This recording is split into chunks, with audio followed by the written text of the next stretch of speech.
Spiderman brand new day का second trailer leak हो चुका है और इस बार सिर्फ ऑडियो ही नहीं बल्कि ट्रेलर की वीडियो भी इंटरनेट पर आ गई है। हाँ, वीडियो काफी जूम्ड इन और ब्लरी है, लेकिन इतनी क्लियर जरूर है कि हम ट्रेलर के ऑलमोस्ट सारे मेजर सीन्स और डायलॉग्स को समझ सकें। और बिलीव मी गाइस, इस ट्रेलर में कुछ ऐसे बड़े रिवील्स हुए हैं, Jean Grey, savage Hulk, Punisher और स्पाइडरमैन की पावर से जुड़ी कुछ ऐसी डिटेल्स सामने आई हैं जो मूवी की पूरी स्टोरी को डिफाइन कर सकती हैं। तो स्पॉइलर वार्निंग के साथ let's break this trailer down. Trailer की शुरुआत पीटर पार्कर की वॉइस से होती है जो कहता है, हाय मेरा नाम है पीटर पार्कर, और इसके तुरंत बाद हमें ब्लेड्स और कटानास की फाइटिंग साउंड सुनाई देती हैं। मेरे हिसाब से ये जेल के अंदर स्पाइडरमैन वर्सेस द हैंड के फाइट सीक्वेंस हैं। फिर पीटर कहता है, बट मैं स्पाइडरमैन भी हूँ। उसके बाद हम नेड और एमजे को इंस्टाग्राम रील्स रिकॉर्ड करते हुए देखते हैं। नेड MIT के फाइनल सेमेस्टर की बात कर रहा है और एमजे उससे पूछती है कि तुम्हारी वीडियोस कौन देखता है। ये सीन काफी इंटरेस्टिंग है क्योंकि हमने फर्स्ट ट्रेलर में देखा था कि पीटर सीक्रेटली उन दोनों की रील्स देख रहा था, इसलिए लगता है कि ये डायलॉग इनडायरेक्टली पीटर की तरफ पॉइंट कर रहा है। इसके बाद ट्रेलर हमें ब्रूस बैनर के साथ पीटर का कन्वर्सेशन दिखाता है। पीटर पूछता है कि क्या जेनेटिक म्यूटेशन को कंट्रोल करने का कोई तरीका मिल चुका है, और यहीं से ट्रेलर एक बहुत इंपॉर्टेंट डायरेक्शन लेना शुरू करता है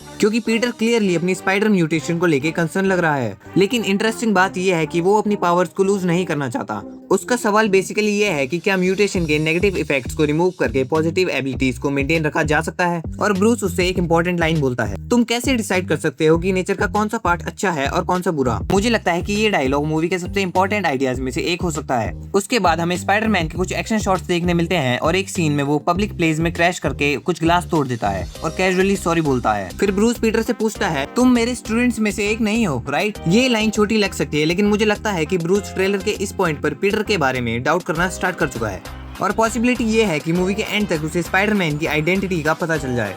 इसके बाद हमें विलियम मैट्सकर की वॉइस सुनाई देती है जो कहता है, we are facing a threat we can control, जिसका मतलब है हम ऐसी चीज का सामना कर रहे हैं जिसे हम कंट्रोल नहीं कर सकते। और मुझे लगता है कि वो डायरेक्टली जीन ग्रे की तरफ इशारा कर रहा है।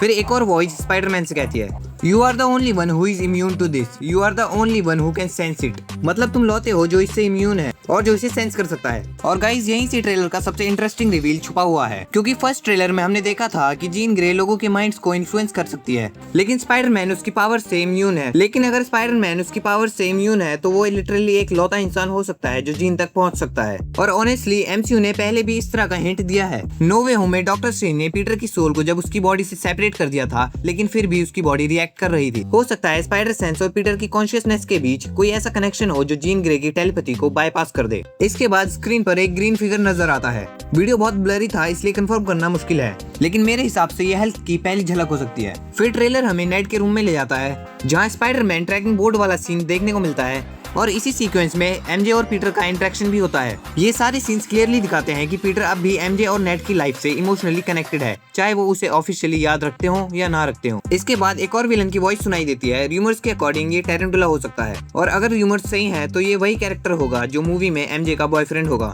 सबसे इंटरेस्टिंग बात यह है कि उसके डायलॉग से लगता है कि उसे स्पाइडरमैन और MJ के कनेक्शन का कुछ अंदाजा हो चुका है, और अगर ये सच है तो मूवी में ये रिलेशनशिप एक बड़ा कॉन्फ्लिक्ट क्रिएट कर सकता है। लेकिन ट्रेलर का सबसे हाई मोमेंट तब आता है जब ब्रूस बैनर हल्क में ट्रांसफॉर्म होता है। स्पाइडरमैन उससे कहता है, तुम इससे बच नहीं पाओगे, और ब्रूस जवाब देता है, लेकिन ये बच सकता है। उसके तुरंत बाद ट्रांसफॉर्मेशन स्टार्ट होता है। हमें हल्क की रॉड सुनाई देती है और स्पाइडरमैन शॉक होकर कहता है, मुझे नहीं पता था कि तुम इतने बड़े हो सकते हो। और यही वो मोमेंट है जिसने सबसे ज्यादा एक्साइटमेंट क्रिएट किया है क्योंकि ये प्रोफेसर हल्क नहीं लग रहा है, ये सैवेज हल्क लग रहा है। और अगर MCU फाइनली सैवेज हल्क को वापस ला रहा है तो ये फैंस के लिए बहुत बड़ा मोमेंट होगा। ट्रेलर के फाइनल सेक्शन में स्पाइडरमैन और जीन ग्रे के सीन्स देखने को मिलते हैं। पीटर उसे ट्रस्ट करने के लिए कन्विंस कर रहा है जबकि पूरी दुनिया उसे थ्रेट समझ रही है। और मुझे लगता है कि यही मूवी का इमोशनल कोर होगा, एक ऐसी कैरेक्टर जिससे सब लोग डर रहे हो और एक ऐसा हीरो जो उसे समझने की कोशिश कर रहा है। उसके तुरंत बाद पनिशर का भी सीन आता है और फिर आंट मे की इमोशनल वॉइस सुनाई देती है जो पीटर को रिस्पॉन्सिबिलिटी याद दिलाती है। ये सीक्वेंस डायरेक्टली नो वे होम की याद दिला देता है। और ऑनेस्टली ट्रेलर का सबसे इमोशनल मोमेंट भी यही था क्योंकि उसके तुरंत बाद पीटर आंट मे की ग्रेव पर फ्लावर सरते हुए नजर आता है और कहता है,